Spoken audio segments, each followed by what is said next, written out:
محمد منصور الملياردير النادل، عائلته من أغنى عائلات مصر والشرق الأوسط.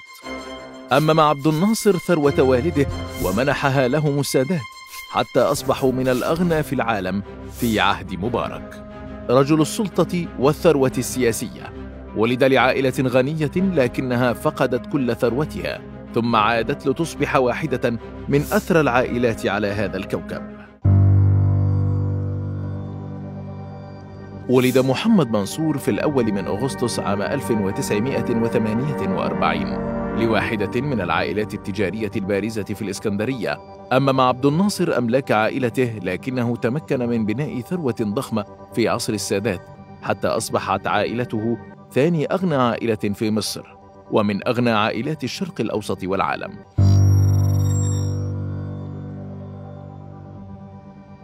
كون لطفي منصور الأب ثروته من تجارة القطن، فبعد ثورة يوليو صدر منصور القطن إلى روسيا وأصبح ثاني مصدر للقطن في مصر، وأصبح منصور في أمانة الاتحاد الاشتراكي بالإسكندرية، وكان على علاقة وطيدة بالليثي شقيق عبد الناصر في ذلك الوقت.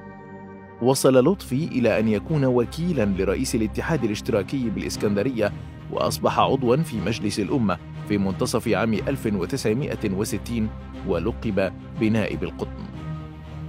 كون منصور ثروته الأولى والتي تكونت من شركة لطفي منصور وأولاده لتجارة القطن ومحلجين، واحد في محافظة القليوبية والآخر في الشرقية. كما شملت ثروة منصور عزبة تصل مساحتها إلى 150 فداناً و65 فداناً من المباني الأخرى، وأصول مالية في عدد من الشركات المصرية مثل شركة كيما أسوان وكتان الشرقية، بجانب أرصدة مالية في البنوك.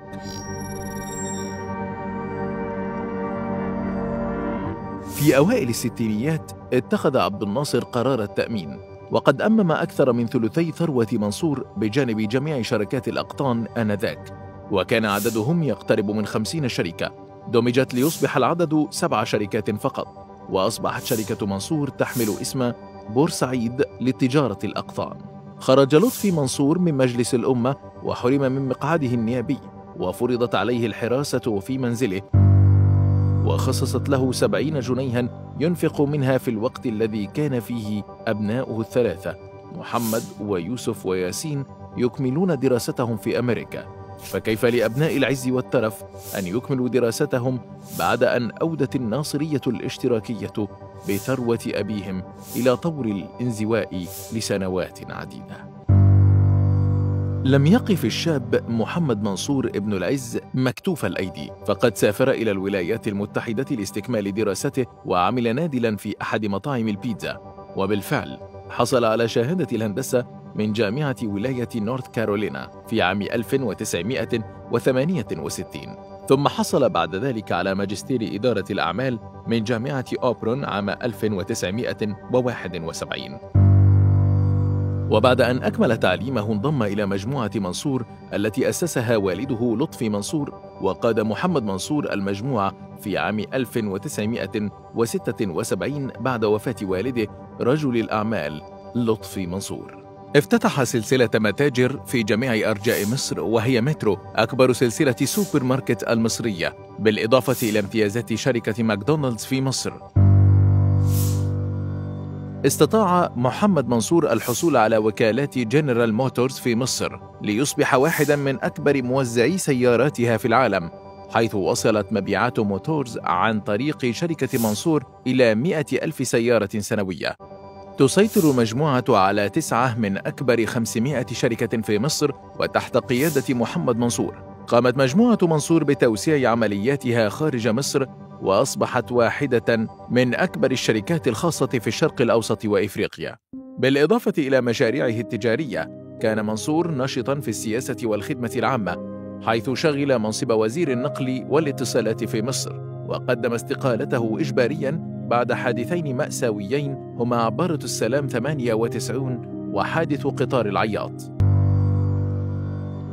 احتل محمد منصور المركز الأول بين أشقائه من حيث الثراء، وتقدر ثروته بنحو 2.5 مليار دولار، بينما احتل الشقيق الأكبر يوسف منصور المرتبة الثانية بين أشقائه من حيث الثراء، بثروة تقدر بنحو 1.5 مليار دولار، بينما جاء ياسين منصور الشقيق الأصغر في المرتبة الأخيرة، حيث تقدر ثروته بحوالي 1.1 مليار دولار.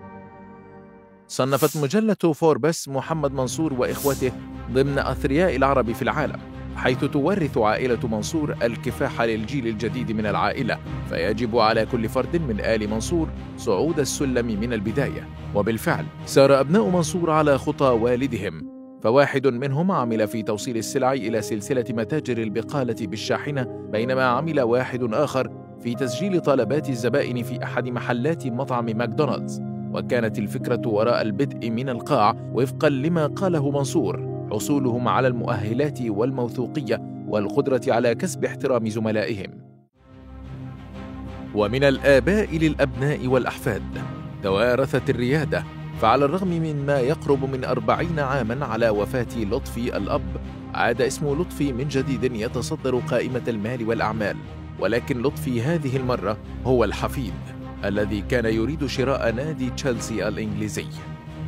اليوم عائلة منصور ضمن أغنى 5 عائلات في مصر والشرق الأوسط، ومن ضمن أثرى رجال الكوكب.